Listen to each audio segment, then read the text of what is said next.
కరీంనగర్ జిల్లా అధ్యక్షులు తమ్ముడు జీవి రామకృష్ణరావు గారికి, అదేవిధంగా మా జగిత్యాల మాజీ డిప్యూటీ చైర్మన్ సోదరిమణి వసంత గారికి, ఇంకా మరి చాలా మంది ఉన్నారు. వీళ్ళు వెంకన్నారు మా మిత్రుడు పర్యావరణ ఏడుగు రవీందర్ రెడ్డి, మా గండాలయ సంస్థ అధ్యక్షుడు రామారావు, మా హరీష్, వేదిక మీద ఉన్న పెద్దలందరికీ, మాజీ జెడ్పీటీసీలు, మాజీ ఎంపీపీలు, ఈరోజు బీజేపీ కాంగ్రెస్కు రాజీనామా చేసి బీఆర్ఎస్లో చేరినటువంటి తమ్ముళ్లకు, సర్పంచులు, మాజీ సర్పంచులు, మాజీ ఎంపీటీసీలు, మార్కెట్ కమిటీ మాజీ డైరెక్టర్లు, మన బీఆర్ఎస్ కుటుంబ సభ్యులు, కార్యకర్తలు, మీడియా మిత్రులు అందరికీ పేరు పేరున నమస్కారం తెలియజేస్తా ఉన్నా. ఇప్పుడే మల్కాపూర్ పోయింది. ఇక్కడ రైతులు ఏమంటున్నారు? కేసీఆర్ ఉన్నప్పుడే బాగుంటే మళ్ళీ కేసీఆర్ రావాలి అని నేను మీరు అనలేదు. మల్కాపూర్లో పోయి రైతుల్ని పలకరిస్తే గోపాలరావు పల్లెల మల్కాపూర్లో రైతులు చెప్తున్న మాట. ఇది మల్కాపూర్ మాట కాదు, ఇది ఒక్క గోపాలరావు పల్లె మాట కాదు, యావత్ తెలంగాణ చెప్తున్న మాట. 9.5 ఏళ్ల కేసీఆర్ పాలనలో అభివృద్ధిలో దూసుకుపోయింది తెలంగాణ. అభివృద్ధి అంటే ఏందో దేశానికి చేతుల్లో చూపించేది మన నాయకుడు కేసీఆర్. ఇలా కాంగ్రెస్ పార్టీ అధికారంలోకి వచ్చి ఇవాళకి కరెక్ట్గా 2 ఏళ్ళ 3 నెలలు, 7వ తారీఖే వాళ్ళు ప్రమాణ స్వీకారం చేసింది. ఇవాళకి 2 ఏళ్ళ 3 నెలలు అయింది కాంగ్రెస్ అధికారంలోకి వచ్చి. ఈ 2 ఏళ్ళ 3 నెలల్లో జరిగిందేముంది? విధ్వంసం తప్ప అభివృద్ధి లేదు. అభివృద్ధి ఆగమైపోయింది, సంక్షేమ పథకాలకు కోతపడ్డది. 9.5 ఏళ్లలో కేసీఆర్ అభివృద్ధికి care of address, Revanth Reddy 2 ఏళ్ళ 3 నెలల పాలన అంతా విధ్వంసం. హైదరాబాద్లో హైడ్రా పేరిట విధ్వంసం, ఖమ్మంలో పేదల ఇళ్ళు 750 ఇళ్ళు ఖమ్మంలో గురిచేసింది. అక్కడ సెంట్రల్ యూనివర్సిటీలో చెట్లను, జింకలను, అడవి పందులను అక్కడ విధ్వంసం చేసింది. మూసీ పేరిట హైదరాబాద్లో వేలాది ఇళ్ళు కూడగొట్టే ప్రయత్నం చేస్తూ ఉన్నాడు, నోటీసులు ఇస్తూ ఉన్నాడు. రేవంత్ రెడ్డి అంటేనే విధ్వంసం. అయితే ఇల్లు కూడగొట్టాడు, చెట్లు కొట్టాడు, హైడ్రా పేరిట కొట్టాడు, ఖమ్మంలో కొట్టాడు, హైదరాబాద్లో కొట్టాడు. కూలగొట్టుడు తప్ప కట్టింది ఒకటే ఉందా? అభివృద్ధికి కేర్ ఆఫ్ అడ్రస్ కేసీఆర్, విధ్వంసానికి care of address Revanth Reddy. ఏది చేసింది లేదు, అంతా మోసం. నేను ఎక్కడో మాట్లాడి మీరు టీవీలో చూసుంటారు. తనకు తానే కర్ణుడని చెప్పుకుంటున్నాడు, తనకు తానే కర్ణుడని చెప్పుకుంటున్నాడు. కర్ణుడు ఎవరు? మాట తప్పని వాడు. కర్ణుడు అంటే మాట మీద నిలబడేటువంటి వ్యక్తి. చివరికి కవచ కుండలాలు ఇవ్వడానికి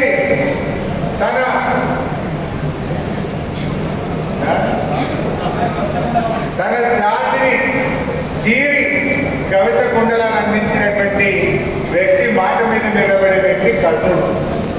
రేవంత్ రెడ్డి కర్ణుడా? క్రూరుడు. వాళ్ళు ఏడుస్తూ ఉంటే ఖమ్మంలో టీవీల్లో చూస్తే పాపం ఎస్ఐ గడ్డలో నీళ్ళు పెట్టుకున్నాడు. అక్కడ పోయి నిలబడ్డ ఎస్ఐ ఆ ఇల్లు కూలగొడుతూ ఉంటే గుండె నవసిపోయే విధంగా అక్కడ అధ్యక్షతలు ఏడుస్తుంటే పాపం ఆ బందోబస్తుకు పోయిన ఎస్ఐ కళ్ళలో కూడా నీళ్ళు ఆగలేదు. రాష్ట్రం మొత్తం 16 కోట్ల మంది, దేశం మొత్తం ఆ ఖమ్మం వీడియోలు చూసి బాధపడ్డారు. అంటే ఆ ఎస్ఐకి కళ్ళలో నీళ్ళు వచ్చినాయి, ఆ వీడియోలు చూసిన మనందరం కూడా బాధపడ్డాం. కానీ వీసమెత్తు బాధపడని క్రూరుడు ఈ రేవంత్ రెడ్డి. నువ్వు కర్ణుడివి కాదు, నువ్వు క్రూరుడివి. కర్ణుడికి నీకు కంపారిజనే లేదు. కర్ణుడు మాట మీద నిలబడ్డాడు. గుండెలు చీల్చి కవచ కుండలాలు ఇచ్చిన వ్యక్తి కర్ణుడైతే, గుండెల మీద తల్లినవుడికి రేవంత్ రెడ్డి.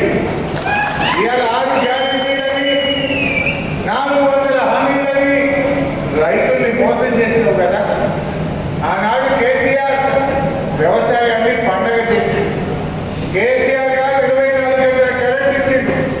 రైతు బంధు ఇచ్చిండు, చెరువులు బాగు చేసిండు, చెక్ డ్యాములు కట్టిండు, రైతు బీమా పెట్టిండు, పండిన పంటంతా కొండడు, వ్యవసాయాన్ని పంటలు చేసిండు కేసీఆర్. కానీ రేపటి పాలనలో ఇప్పుడైనా చెప్పిండు మనకకుండా సార్ ఇది 5వ పంట, రేవంత్ రెడ్డి 3 రైతు బంధులు ఎక్కొట్టి ఏడాదికి కేసీఆర్ ఉన్నప్పుడేమో 3 సార్లు రైతు బంధు ఇవ్వడు, ఇప్పుడేమో 3 రైతు బంధులు ఎక్కొట్టిండు సార్ రేవంత్ రెడ్డి అంట. రైతు బంధు ఎక్కొట్టిండు, కనీసం మోటార్లు నడపక, సకాలంలో చెరువులు నింపక, ఒక్క మల్కాపూర్ గోపాలాపురంలో 500 ఎకరాల్లో ఇవాళ పంట ఎండిపోతా ఉంటుంది.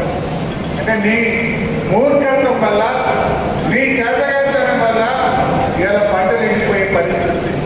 ఇప్పుడు పంటలు ఎండుతున్నాయి, యూరియాకు యాప్లు పెట్టి రైతులను ఇవాళ తిప్పుతావు, విషయాలు చేసుకుంటావు, యాప్లు పెట్టి రైతులు ఉసురు పోసుకుంటున్నావు, యూరియా ఇయ్యవు, కరెంటు అంతంత మాత్రమే, రైతు బంధు ఎగబెట్టావు, నీళ్ళు ఇచ్చే తెలివే లేకపోయా.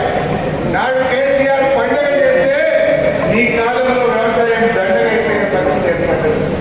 రైతు బతుకుని ఆగం చేసినావు, రైతులు రోడ్డు మీదకి తెచ్చిండు ఇవాళ రేవంత్ రెడ్డి. ఇంకేమంటుంది, నేను కర్ణుడట. నువ్వు కర్ణుడు అయితే రైతు బంధు ఎగ్గొట్టవు, నువ్వు కర్ణుడు అయితే 24 గంటల కరెంట్ ఇస్తావు, కర్ణుడు అయితే మాట మీద నిలబడి అన్ని 6 గ్యారెంటీలు అమలు చేస్తావు. నిజం చెప్పాలంటే నీ కర్ణుడు కాదు, కుంభకర్ణుడు అనే పేరు నీకు బాగా సూట్ అవుతుంది. ఎందుకంటే రేవంత్ రెడ్డి ఎన్నికలప్పుడే నిద్రలేస్తాడు, ఎన్నికలప్పుడు నిద్రలేస్తాడు, ఎన్నికలు అయిపోగానే కేసీఆర్ మీదనో బీఆర్ఎస్ నాయకుల మీద నిందలేసుకుంటా కాలక్షేపం చేస్తాడు. ఏదో ఒకటి అబద్ధాలు చెప్తూ కేసీఆర్ మీదనో, కేటీఆర్ గారి మీదనో, బీఆర్ఎస్ నాయకుల మీదనో, మా బాలక సుమన్ మీదనో దొంగ కేసులు పెట్టి, అక్రమ కేసులు పెట్టి నిందలేసుకుంటా కాలం గడుపుతున్నావు తప్ప నువ్వు ఇచ్చిన మాట నిలబెట్టుకుంటలేదు. ఎన్నికల ముందు రైతు బంధు పడుతుంది, ఎన్నికలు కాగానే ఎక్కువ. అందుకే నువ్వు కర్ణుడివి కాదు, నువ్వు కుంభకర్ణుడివి రేవంత్ రెడ్డి. అసలు నీకు రైతుల మీద ధ్యాస ఉంటుందా? ఎన్నడన్నా రైతుల గురించి మాట్లాడినవా? దమ్ముంటే నువ్వు నీ మంత్రులు గన్మెన్ లేకుండా ఒక్కసారి రైతుల దగ్గర రండి, ఈపు సాగు చేస్తారు మిమ్మల్ని. ఏం మాట్లాడుతున్నారు? నేను రైతు బంధు చేసినా, రుణమాఫీ చేసినా, పడ్డదో పడలేదో నాకు తెలియదట. ముఖ్యమంత్రి చెప్పాడు సార్, పడ్డదో పడలేదో తెలియకపోతే నువ్వు ముఖ్యమంత్రి ఎందుకు? నీకు తెలియదా? కట్టుకోకపోతే కేసీఆర్ ఉన్నప్పుడు టింగుండా ఫోన్లు మొగలేదా? హైదరాబాద్ లో కేసీఆర్ కట్టుకోకపోతే కరోనాలో కూడా రైతుల ఫోన్లు టింగున మొగలేదు. రైతు బంధు బరాబర్ పడ్డది. నువ్వు ముఖ్యమంత్రిలో పైసలు వేసినా అంటున్నావు. నేను అడిగినట్టు మల్కాపూర్లా మరి రేవంత్ రెడ్డి పైసలు వేసినా అంటే పడ్డాయా అన్న? ఏడ పడ్డాయి సార్? వేసిన ముఖమైతే పడ్డాయా సార్? ఆయన వేయలేదు సార్, అబద్ధం చెప్తుండు అని ఇలా మల్కాపూర్లో గంగాధర మండలంలో రైతులు చెప్తున్న పరిస్థితి. ఏం ఎంతకాలం నీకు రావా? నీకు భూముల మీద ఉన్న ధ్యాస రైతుల మీద లేదు రేవంత్ రెడ్డి. ఎంతసేపు నీ వేసుకుంటా, నాలుగులో దొరకొడతా, కన్నా గుంటూరు దిగుతా, నేను జైలు వెళ్తా, నేను కేసులు వెళ్తా, నీ చిల్లర మాటలు తప్ప నీకు ఎప్పుడన్నా రైతుల మీద ధ్యాస వస్తుందా? ఒక్కనాడు ఆలోచన చేసినవా? అంత చూటా మాటలు రేవంత్ రెడ్డి. నిన్న అంటున్నాడు కేసీఆర్ గొల్లలో గొర్రెలిచ్చిండు, ముదిరాజులకు చేపలిచ్చిండు. ఏం చేసిండు కేసీఆర్? కేసీఆర్ గొల్లలో గొర్రెలిచ్చిండు, ముదిరాజులకు చేపలిచ్చిండు, మా ఎస్సీలకు దళిత బంధు ఇచ్చిండు, రైతులకు రైతు బంధు ఇచ్చిండు, వాళ్ళ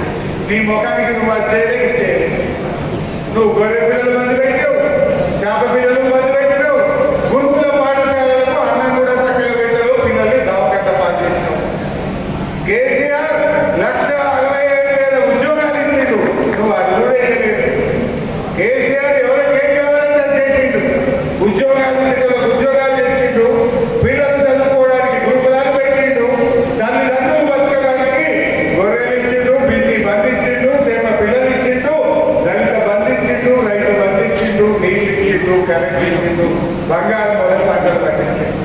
నువ్వేం చేసినావు? పంటలు ఎండగొట్టినావు, బీసీ బంధు పెట్టినావు, గొర్రె పిల్లలు బంధు పెట్టినావు, చేప పిల్లలు బంధు పెట్టినావు, దావకాన పోతే కళ్యాణ లక్ష్మి బంద్ అయిపోయింది, బతుకమ్మ పండుగకు చీరలు బంద్ అయినాయి, రంజాన్ పండుగకు తోఫా బంద్ అయిపోయింది.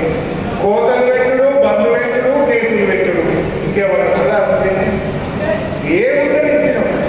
నువ్వు చేసింది ఏమీ లేదు. ఇంకేదో నిన్న కొత్తగా పెట్టిండు 99 రోజుల పాలన. ఆ 99 చూస్తే నాకు ఎంతైనా బాగా చెప్పులో తెలియాలి. ఏదో 299, 399, 499 అని జరుగుతుంది బాగా చెప్పులు. ఈ బాగా చెప్పుల ధరలకే 99 అని పెట్టింది. ఏముందా ఈ 99 కథ? ఏం చెప్పుకొని బయలుదేరుతున్నావు?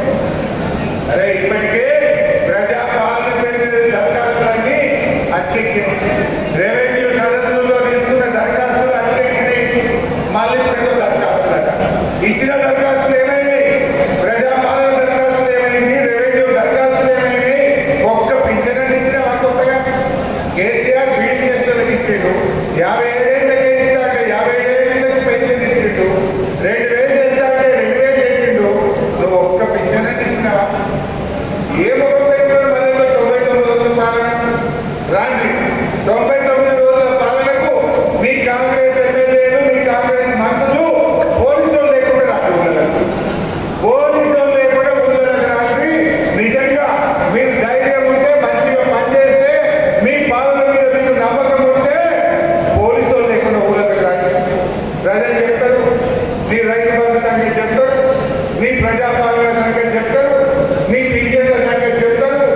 అప్పుడు తెలుస్తుంది మీరు ఊళ్ళకి భయపడతారో ఏమైతుందో. మీరు ఎంతకాలం మోసం చేస్తారు? 2 ఏళ్ళ 3 నెలలు పూర్తయింది, ఇంకా ప్రజల్ని మధ్య పెట్టలేదు. 20 కేరళలో యాక్ట్ ఇచ్చింది. ఇంకా ఏమన్నా అంటే ఏమన్నాడు? అరే ఏమైందా రైతు బంధుకే పైసలు లేవంటావు, అందాలలో పెట్టడానికి పైసలు ఉంటాయా? నువ్వు ఫుట్బాల్ ఆడడానికి పైసలు ఉంటాయా? నువ్వు కేరళలో 100 కోట్లు పెట్టి పేపర్లలో ఫుల్ పేజ్ జాకెట్ యాడ్ చేయడానికి నీకు పైసలు ఉంటాయా? 100 కోట్లతో క్యాంప్ ఆఫీస్ కట్టుకుంటూ రేవంత్ రెడ్డి ఆల్రెడీ ఉండనే ఉంది. 100 కోట్లతో క్యాంప్ ఆఫీస్ కట్టుకోవడానికి పైసలు ఉంటాయా? మా రైతుల కంటే ఉంటాయా?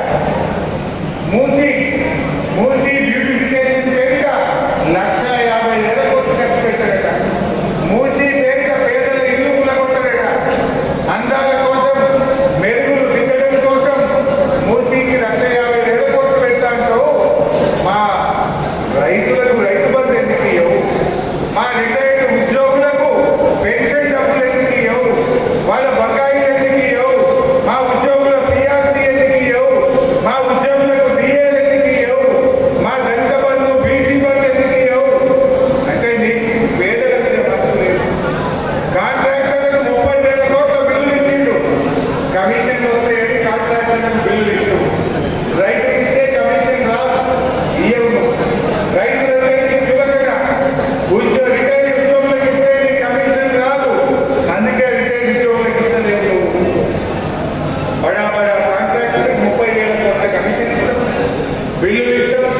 1,50,000 కోట్లతో మూసీ చేస్తాడు, 1,00,000 కోట్లతో ఫ్యూచర్ సిటీ చేస్తాడు. పైసలు లేక కాదు రేవంత్ రెడ్డికి రైతుల మీద ప్రేమ లేదు. పైసలు లేక కాదు రేవంత్ రెడ్డికి ఉద్యోగులు, రిటైర్డ్ ఉద్యోగుల మీద ప్రేమ లేదు. పైసలు లేక కాదు రేవంత్ రెడ్డికి బీసీల మీద ప్రేమ లేదు. బీసీ సప్లై పెడతా 40,000 కోట్ల రూపాయలు ఇస్తా, బీసీలకు 45% రిజర్వేషన్ ఇస్తా అని బీసీలను మోసం చేసి, దళిత గిరిజనులను మోసం చేసి, అన్ని వర్గాలను